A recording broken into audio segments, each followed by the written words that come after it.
by Futuristic, the science fiction author and the future builder, Miss Elsa Sotiriadis.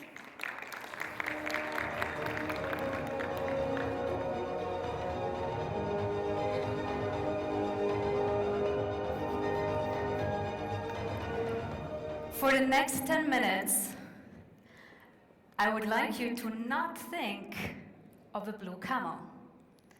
And I know exactly what you're going to be thinking about for the next 10 minutes, a blue camel, because it's going to be impossible for you to forget that. Here's a clicker. So thank you so much for having me. It's a huge honor to be in the country with the best coffee in the world. So before we begin, I invite you to step into an urban home in Switzerland. And first, you can't see much, but there in the corner is a 40-year-old toddler, small child, playing with her favorite toy in the world. And in fact, it's a mind-expanding tool that ignites and sparks creativity, her imagination, and lets her go on adventures without her ever leaving the room. And yes, this toddler was me, and this was my very first experience with virtual reality. It's a Viewmaster, it's a stereoscope, and what you can see here are reels, and the ones I had were Disney reels. So it transported me into this immersive world, and I still remember it so vividly because of how magical it was. So today, what if we could elicit these same childlike emotions, curiosity, sense of adventure, courage, imagination, in our workforce? Could this transform a nation? I think so, I think so. So let me ask you this question.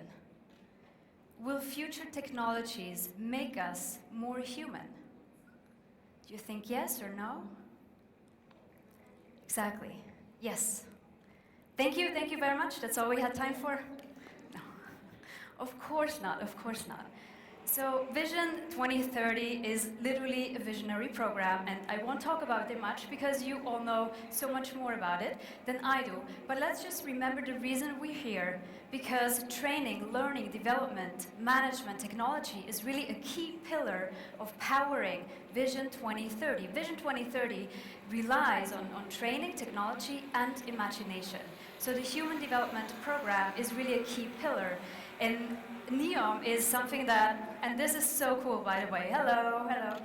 NEOM is a really amazing project which literally means creating a futuristic, science fiction-inspired city in the middle of the desert powered by the most advanced technologies imaginable. Now, if we think of the way future citizens of NEOM will learn and train and develop and manage their workforce, do we think they will be sitting in a classroom watching a PowerPoint presentation? By the way, I'm feeling a little bit terrible saying this, but no, of course not, of course not. There will be new ways, completely new ways. So let's take a look at this. In the early 70s, something truly remarkable happened. This thing came out, the Apple II. Many of you will know it. And it started out slowly, very quietly at first. And then there came the slow, horrible analog dial-up internet. Many of you will remember it, so you could be on the phone or on the internet. It's unbelievable, right? And little did we know back then that soon we'd be able to order pizza with emojis on Twitter, and our office would turn into this, right? So I was part of a generation who saw analog technologies become digital. So what's next? Maybe we will actually evolve past our smartphone screens, past any screen. Maybe we will have brain-computer interfaces, or there's research being done which is tiny, tiny particles called neural dust. What if we could compute with our minds? We're not going to go as far, but I want to leave you with some practical tools in the course of the presentation. So these are all the trends impacting training and education technologies. So for instance, and we're going to touch upon a few of these today. So for instance, the augmented and virtual reality market is going to, let me restart this. So over 90 million people all around the world are experiencing some form of virtual or augmented reality right now. And enterprise spending on augmented and virtual reality is going to increase and surpass to over 9 billion next year. So this is happening right now. Now, let's take all these trends and imagine how this would transform our office. It actually means a liberation from the screen, because every surface I go, the air I breathe, turns into a screen. So imagine stepping into the office, which is just your living room, and putting on a kind of a headset, any sort, AR, VR, and it instantly plugs you into your corporate network.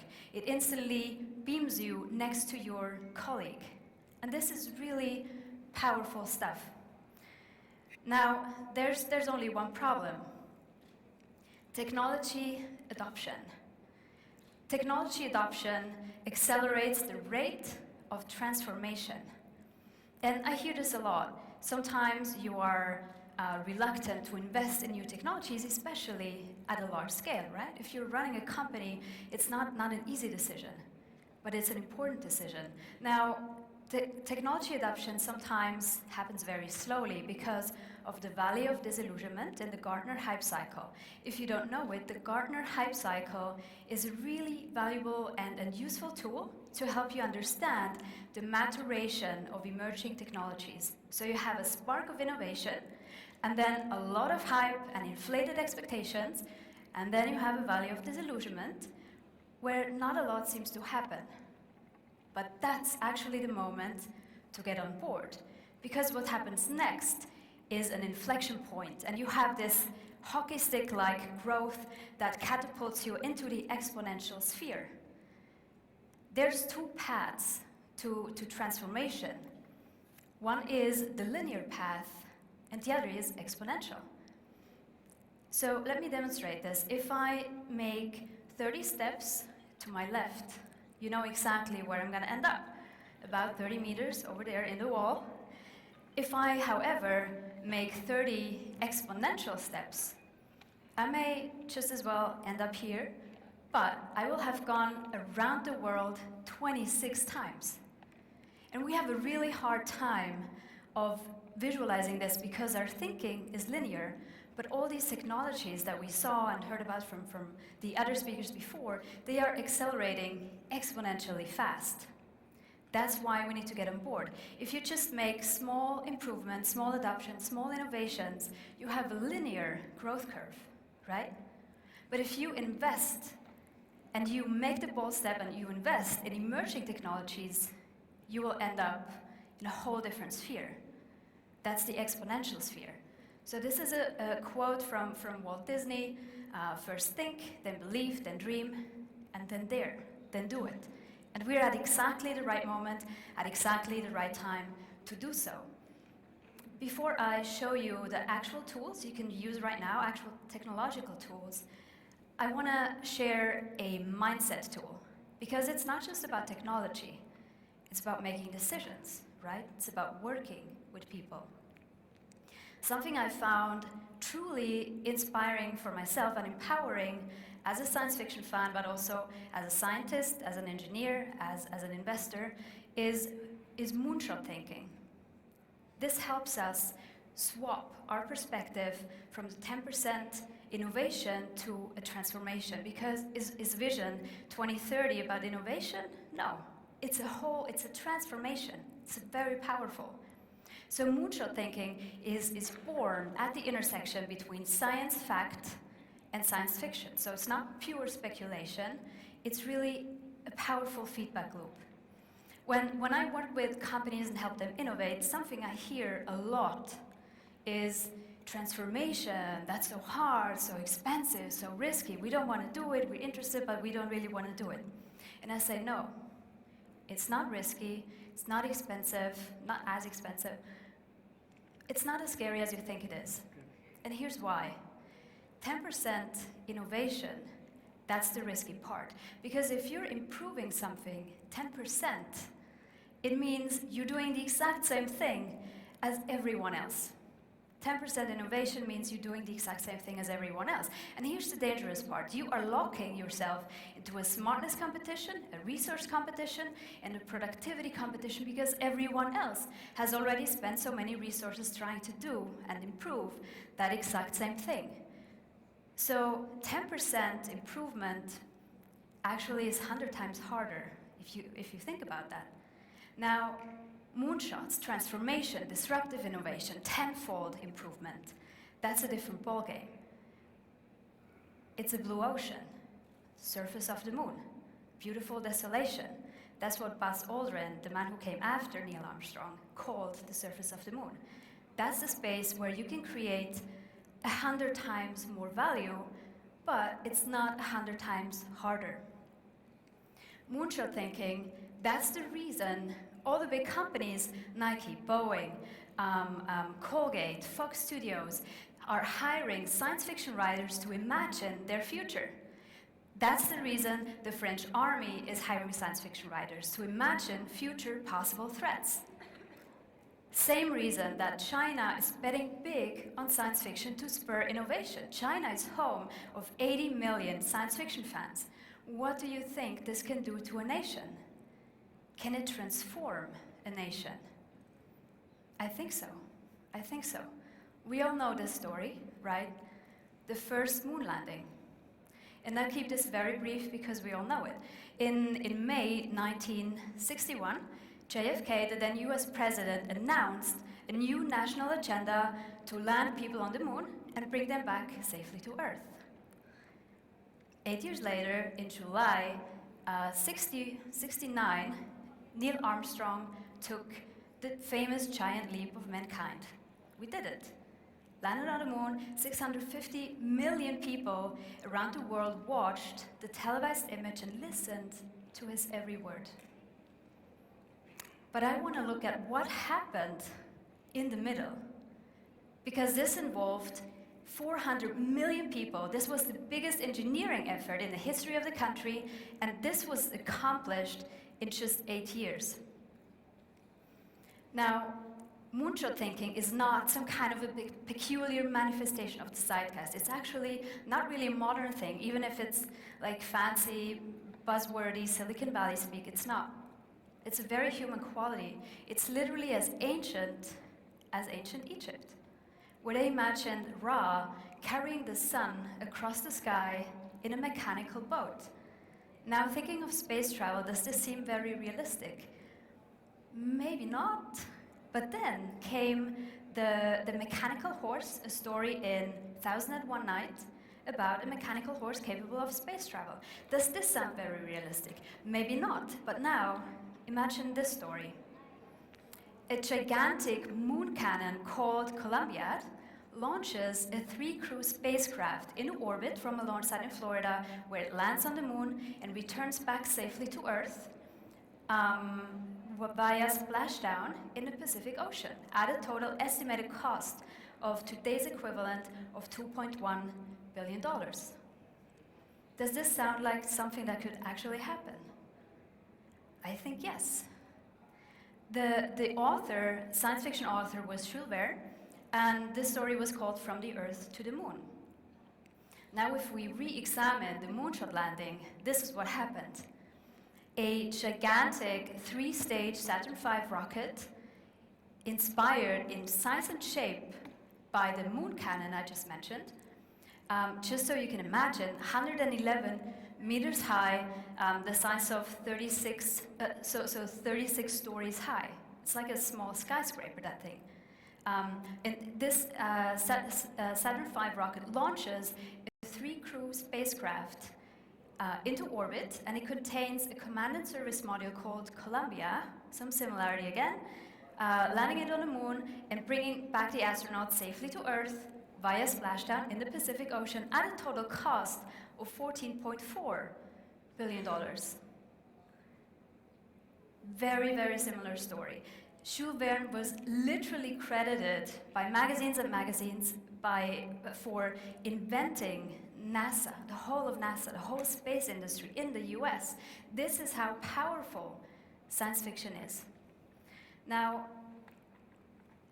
innovations inspired by science fiction surround us in our daily lives. And you can see that shift happening. For instance, if we look at Minority Report, remember this gesture. Remember this one, right? Minority Report directly inspired over 100 patents. The chief user interface designer at Apple, he watched this movie, but he didn't think, that's silly, crazy science fiction, will never happen, impossible, too risky. No, that's not what he thought. He thought, that's interesting. That's pretty cool. What would it take to make that happen? And he and his team sat together and brought gesture-based computing to the first iPhone. Because on the iPhone, you do this. Does this look familiar? You do this, you swipe, right? And the same is true for the rest of the innovations. This also brought us Nintendo Wii, Microsoft Kinect. You have QuickTime, also by Apple, which was inspired by an episode of Star Trek. You have the Kindle by Jeff Bezos' design team that was built to spec to a science fiction novel written by Neil Stephenson called The Diamond Age. The same is true for The Hitchhiker's Guide to the Galaxy, and so forth and so forth. Science fiction is a powerful force, and we should never underestimate our imagination. And I think toddlers and these childlike qualities actually make a good business case. When we're toddlers, we have this quality called imagination. When we grow up, this is called daydreaming. And that's wrong, that's a problem. What if instead we call it vision? Because that's what we need. Now, all this stuff is no longer science fiction. This is real, this is happening. We invented fire, invented language, evolved to walk on two legs so we can use our hands for what? For tools.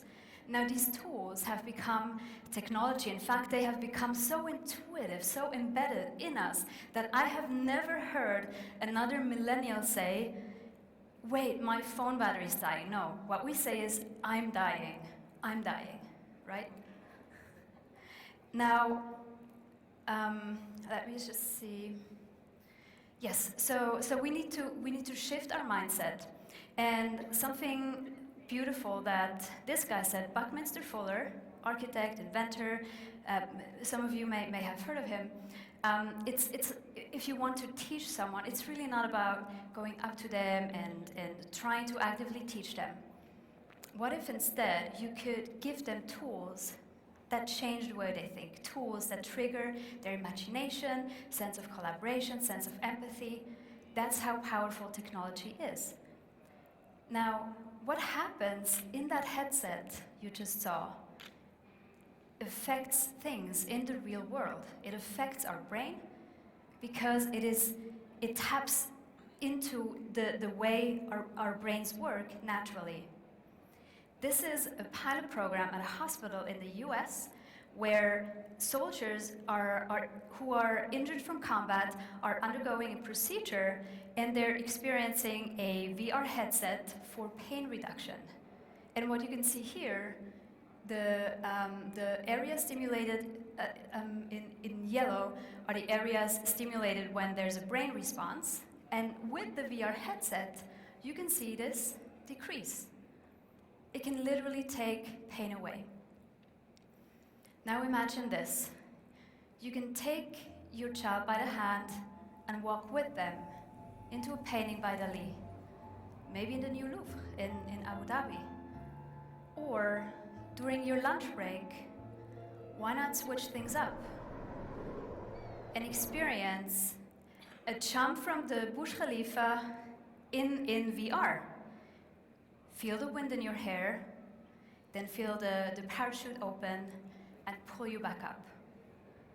What if you could take your employees to dive right into the visualization of 3D streams of logistics and transportation of your company and let them interact with it, manipulate it, just with their hands?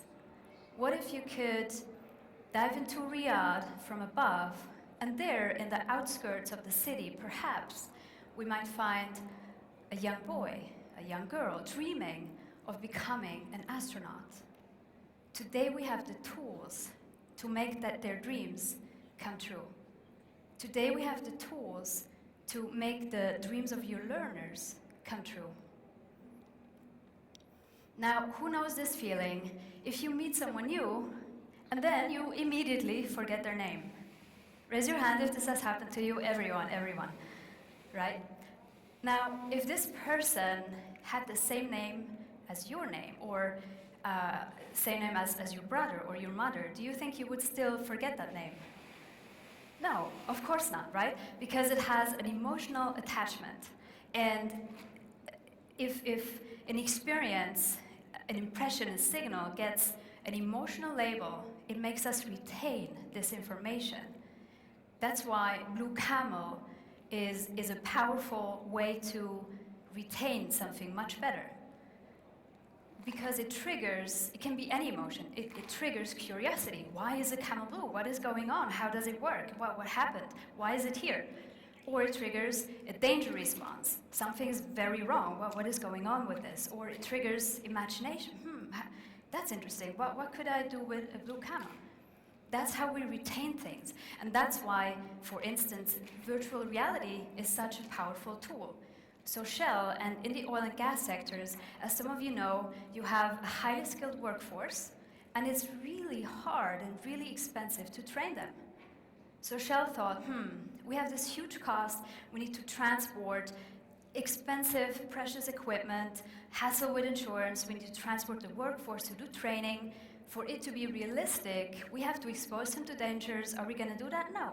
But how can we make sure we have an effectively trained workforce? So what they thought is, hey, why don't we collaborate with this virtual reality training company called Immerse and create a virtual reality simulation of an emergency response training for a oil tank spill. And this is how it looks like. I took off the sound because I don't want it to be distressing, but there are sirens, alarm signals. It's very realistic. There are quite realistic visuals because that allows them, the learners, to train with an actually stressful situation. That's how they learn. But it's not fair to them, and it's wrong to create a real fire, and it's increasingly done with virtual reality, or the assessor can actually join into the simulation. They can prompt actions, they can guide the learner, or they can just watch remotely on their desktop. So this is powerful stuff. And this is how another simulation looks like in oil and gas. And the thing is, it's not just used in this sector. It's used in entertainment, education, media, technology, everywhere, because of how powerful it is. Virtual reality creates an emotional, immersive experience, and that's how we retain it. That's how we retain this training. And the retention rate after the average virtual reality training increases by 12%. And that's actually really a lot. Chipotle, the American firm, is using virtual reality training to onboard new employees. Or you can let them actually experience the job before you hire them or before they join you. The British Army has seen a 66% uptick in recruitment because they're offering immersive experiences. So this is really powerful stuff. And I hate to admit this, but I'm just in the process of learning to drive. You are way advanced. You're way advanced. I'm the one who's behind. But I lived in cities all my life, been studying, been moving. It hasn't been hard to make the time, but now I had the time. The problem was the driving school was booked up. They didn't have any place left for me, right? And schedule's complicated. So what they said is, hey, so we can offer you this. You can sit in the back of another learner driving. You can see everything, you can hear everything. If you want it, we can offer you that. What do you think I said? No, of course not. Because you cannot learn and remember by watching someone else do it. You have to experience it yourself, right? And that's what VR and later AR let you do. Now, this is just another example. In the manufacturing sector, this company is called Mechatronic. By the way, at the end of the presentation, I have a quick recap with all the logos and company names. So you have it for your convenience, so you can make a change right now, start experiencing these things right now. And this is Barry. He's a very special kind of employee at Walmart, the biggest retail chain on the planet. So Barry helps his colleagues, and imagine this, he has worked at Walmart 45 years. This company has been his entire life. What you can see here is Barry getting fired over and over and over again by his favorite manager. And Barry is so special because maybe you've read about this. Barry is an ultra-realistic AI who helps train future managers. His colleagues will train on a virtual reality avatar like Barry before they have to fire real people. Now, Barry will adopt his responses depending on how well you do. He will maybe sob a little. It's understandable. He will maybe protest a little. Or he may make a scene if you're really bad at doing this. So using virtual reality isn't just for technical skills. It's also increasingly important and in demand for soft skills, management skills, because this is integral to build the future of work, to build any sort of transformation. They have, so Walmart has rolled out 17,000 Oculus Go headsets across almost 5,000 stores and offices in the US. Now, the CEO of Walmart has literally credited VR training for saving lives at the shooting in one of their stores in El Paso, Texas. Because these employees learned safety training. Verizon, for instance, is using it for armed robbery training, hostage situations, but you can use it for literally anything, empathy training. And that's hugely in demand, empathy training, dealing with difficult customers, dealing with difficult colleagues, how to manage people, how to do interviews. All these skills are at the tip of your hand in VR.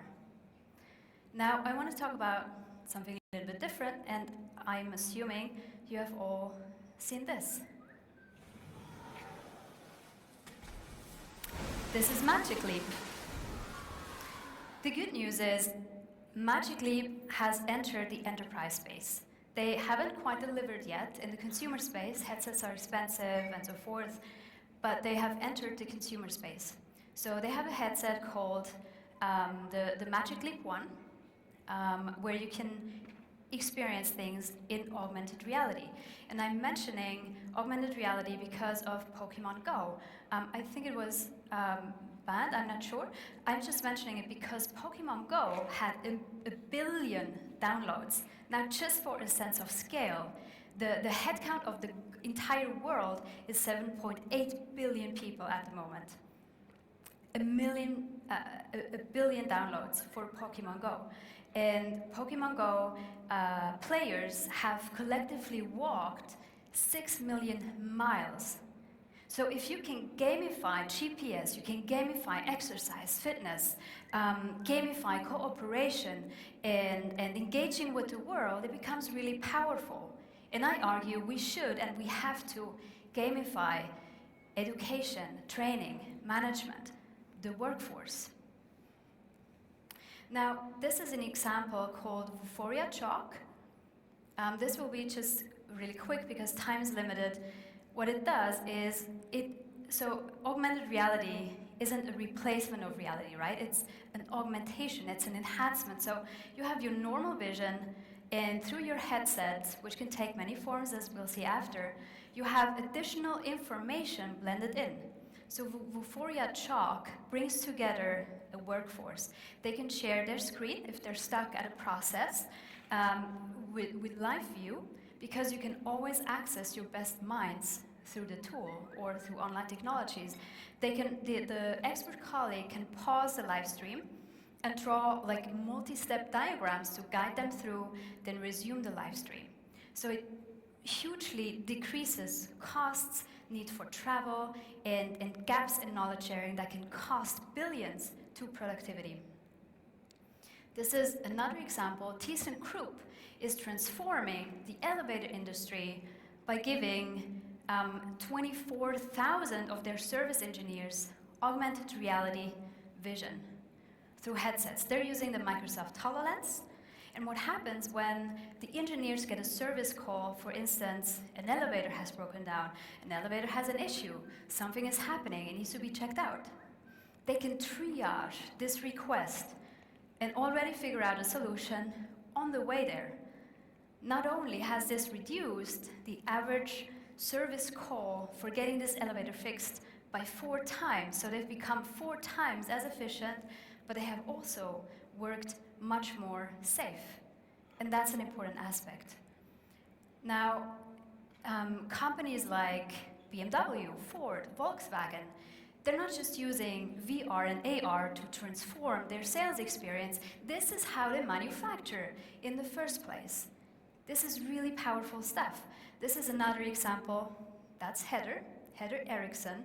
I'm actually proud to remember that name.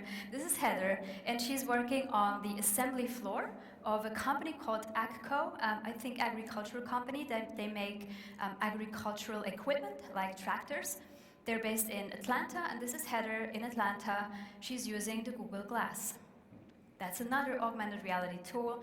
First, this was meant to transform the consumer space. Again, it hasn't. This stuff is expensive. It packs a lot of technology in. So a more intuitive route, a more viable route is often enterprise adoption first. That's what makes it so interesting for you, because it has resurfaced exactly in that space. I'm mentioning this example because of what Heather herself said to when she gave an interview about this. She said, it took a little time to get used to it, but it was amazing, and she loves it. And when she wears Google Glass, this is her assembling a tractor engine, and she forgets where a part goes. The glass will simply show her where it goes. And if she scans the serial number of a part, it will bring up, so Glass will bring up manuals, videos, pictures, flow charts of things to do, information, how to reorder, and she can leave voice memos and notes for her next shift colleague. It's very useful, can transform productivity, and it's so much easier to remember because you're actually doing it. And workers love it, absolutely love it. I've talked a lot about oil and gas, entertainment media, a whole bunch of sectors. What about education? La Trobe University is a university in Melbourne, Australia, and they decided, or they were faced with the situation that students were complaining that textbooks, and you remember it maybe yourself, textbooks are kind of easy to get outdated, right? To put it mildly. They're heavy, they're expensive. It's really not the best tool to teach people important stuff. So what they thought is, why don't we do a 12-week pilot program and swap the textbooks with augmented reality tools. And this is how it looks like. They also are using the HTC virtual reality headset for their anatomy students, where they can actually manipulate structures. Now, this is a brief glimpse into the future of augmented reality to get you even more excited. I think this is very, very cool. I'll explain in a second. So in the digital transformation, fourth wave of transformation, industrial revolution, all these words, they kind of mean the same thing. We're living in an era where biology and technology are converging, right? Humans are becoming more digital, technologies are becoming more human, AI, robots, you know, Sophia the robot very well here. robots are becoming more human, and all this technology, sensors, monitors, wearables are shrinking, shrinking, shrinking, and getting closer to the body, and even moving into the body. And this is Mocho Vision, and something I found very interesting. You can't buy it just yet, but it just gives you a glimpse of what's to come. These guys have raised $108 million in venture capital funding, including one of the Google venture arms, and it's basically a bionic eye. So instead of a headset, you're just wearing a contact lens. I'm wearing contacts anyways. What if I could just swap it with augmented reality? So imagine this, and a quick tech explanation. So it contains a projector about the size of a grain of sand, and imagine it projects 70,000 pixels onto a tiny, tiny space of less than half a millimeter at the back of your retina, where there are lots of photoreceptors, which means you need less power and less light. It's very promising. And so, so when you wear it, you can test it now as a VR version. So when you wear it now, in your front, you have weather information, you have a forecast, you have temperature. At the bottom, you have a music controller. To your left, you have routing, mapping, location data. To your right, you have a calendar and your to-do list. And you navigate it by blinking the eye, looking, gestures. And I think this is literally Minority Report coming to life. This is all happening. So it's never been a more exciting time, it's never been a better time to invest in these technologies. Start experimenting with this. Now, holograms, and just very briefly, are the next frontiers. So we could actually have future lectures at universities as holograms. This is an example from Imperial College London, the business school, where I went to school. And I think this is pretty fascinating. Do you think your students would like it? I'll let you be the judge for yourself. Tonight we're running the world's first holographic event at a university. This is amazing. I can see you, I can hear you, and I'm currently in Los Angeles. We're running an event called Women in Tech, and we have people beaming in from LA and New York as holograms to present here on stage at Imperial. The people appearing as holograms will be able to see the audience, take questions from the audience and interact with them as if they were really there. I was amazed. I couldn't expect like that level of engagement. To have the kind of 3D effect of being able to speak to somebody, being able to interact with somebody, pretty amazing experience. Did you see how excited everyone was? I knew some of these people. Again, holograms are coming. You can beam holograms of yourself around the world. And these are just two more brief workplace tools, because we can't talk about training, transformation without talking about management, the office of the future. How will you work? How will you do meetings? How will you share and collaborate? What if there was a tool called Spatial that literally transports you into the same physical space as your colleague around the world? An intuitive way to let you share notes. So one of the workers is scribbling some notes on an iPhone, and then he flips it across the table in augmented reality, where it lands on everyone's like vision board, storyboard, whatever strategy board, for everyone to share.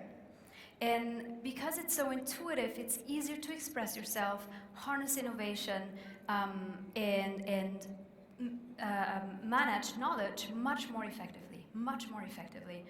Then the last tool I want to show you is the Looking Glass.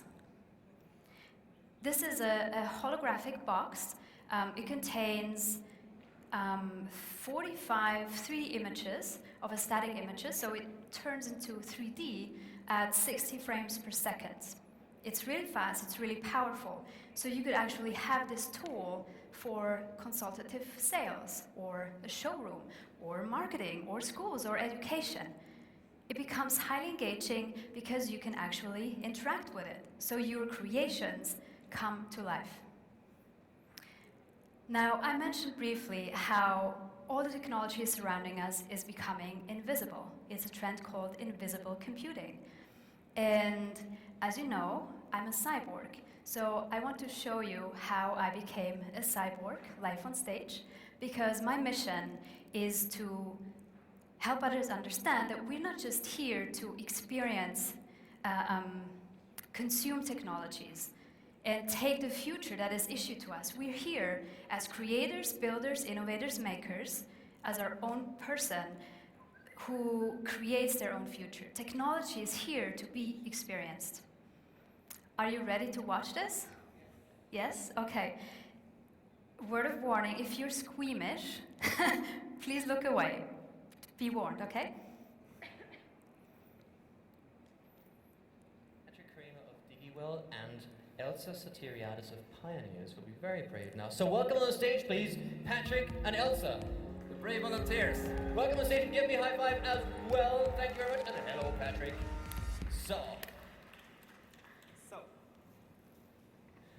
What we are going to do here is a live chip implantation on stage, and we have a wonderful volunteer, Elsa, here.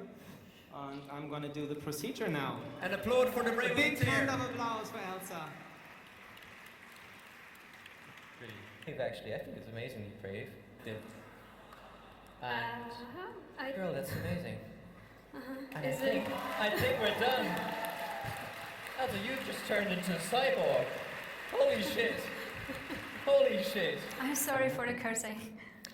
So, ladies and gentlemen, or should I say, dear humans,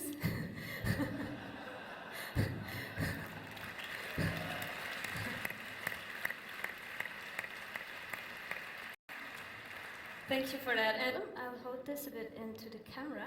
Still at Pioneers. Okay, something happened. Something happened. It's now success already. Did something happen on Twitter of I'm just Pioneers? checking. This would now be the other phone here. Okay. It worked? Yes, it bloody worked. It bloody worked. This is what you Yes, wanted, isn't it? this is what I wanted. So your hand just tweeted. My hand just tweeted. Holy fuck. A lot of cursing, I apologize. Yes, my hand tweeted, it sent out a tweet, and the reason I'm mentioning this is because we always think of digital transformation as the stuff around us, the files, the data, but it doesn't stop there. It's really a merger of humans and technology. So it lets us rewrite our future, and that's why we really have to think about what it is that makes us human. And in Sweden, there are thousands and thousands of cyborgs who have chip implants. Now, when we think about the workspace of the future, this is an important example because these workers, they can be workers, they can be just private citizens, they can swipe into their office just by hand swipe. They can make payments, even in cryptocurrencies, by hand swipe. They can tweet or share their contact information on networking events just by hand swipe, pay for public transportation, swipe into the gym, unlock their computer. It's very versatile, it's very powerful, and it's invisible, right? If I hadn't told you, you wouldn't know that I can do this. I'm basically part of the Internet of Things. So I think this is a very important and interesting movement, and the human augmentation market is going to reach $200 billion in the coming years. It's a massive, massive transformation. Now, as we have seen, the future is already here. It's just not evenly distributed yet. William Gibson, one of the most famous science fiction writers. And here I have a brief recap if you want to take a picture of a couple of the tools you can use right now, experiment with right now, and test out who are on the market in augmented reality, virtual reality, and if you want to try out holograms, this is a good first step to look at. And you can find many others suited to your specific needs. Now, to recap, we have seen that a huge wave of transformation is coming, not just to your company, but also to the whole nation. And I think it's wonderful, and I think it's inspiring. We have seen how these technologies can unleash our human potential, spark our imagination, collaboration, empathy, creativity. Technology can make us more human. What if you could unleash the best of humanity in your company, in the nation, through advancement, through enhancement, through augmentation, through disruptive innovation, we have also seen how you can use science fiction and moonshot thinking to transport yourself and your organization and your team into the future, because the future is now and the future is in your hands. Lastly, we have looked at some creative and concrete tools that you can use right now to make that future happen. Thank you very much.